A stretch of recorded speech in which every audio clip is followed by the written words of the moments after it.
வணக்கம் மாணவர்களே. இப்போ இந்த வீடியோவில் 10th சோசியல் சயின்ஸ்க்கான ஆன்சர் தான் வந்து பார்க்க போகிறோம். ஃபர்ஸ்ட் கொஸ்டின்கான ஆன்சர் வந்து ஏ ஆப்ஷன், ரெண்டாவதுக்கான ஆன்சர் வந்து அதுக்கும் நமக்கு ஏ ஆப்ஷன் தான்.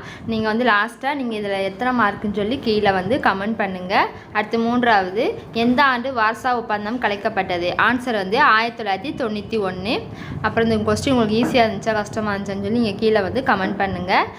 நாலாவது கொஸ்டின் பாருங்கள், சத்யார்த்த பிரகாஷ் என்னும் நூலின் ஆசிரியர் யார்? ஆன்சர் வந்து தயானந்த சரஸ்வதி. அதுக்கும் நமக்கு ஏ ஆப்ஷன் தான்.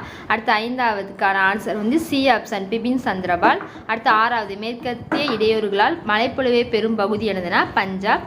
அடுத்து ஏழாவது, ஆறுகளின் மூலம் உருவாகும் மண் என்னதுன்னா வண்டல் மண். டி ஆப்ஷன் இருக்குது பார்த்தீங்களா, அதை குறிச்சிக்கோங்க. அடுத்து எட்டாவதுக்கான ஆன்சர் பாருங்கள், மிக அதிகமாக கிடைக்கக்கூடிய ஆற்றல் வளம். ஆன்சர் என்னதுன்னா நமக்கு சூரியன் தான், பி ஆப்ஷன் சன். அடுத்து ஒன்பதாவது பாருங்கள், இந்தியாவின் முக்கிய இறக்குமதி பொருள். ஆன்சர் வந்து என்னதுன்னா இப்போ நமக்கு தெரியும் பெட்ரோல் தான். இந்தியாவின் முக்கிய இறக்குமதி பொருள் எது? பெட்ரோல். அடுத்து பத்தாவதுக்கான ஆன்சர் ஏ ஆப்ஷன், 3 and 15 அதை குறிச்சிக்கோங்க. 11, மாநில ஆளுநரை நியமிப்பவர்.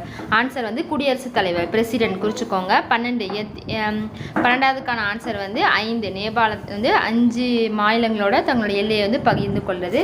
அடுத்து 13, முதன்மை துறைங்கிறது வந்து வேளாண்மை துறை, அக்ரிகல்ச்சர் தான்.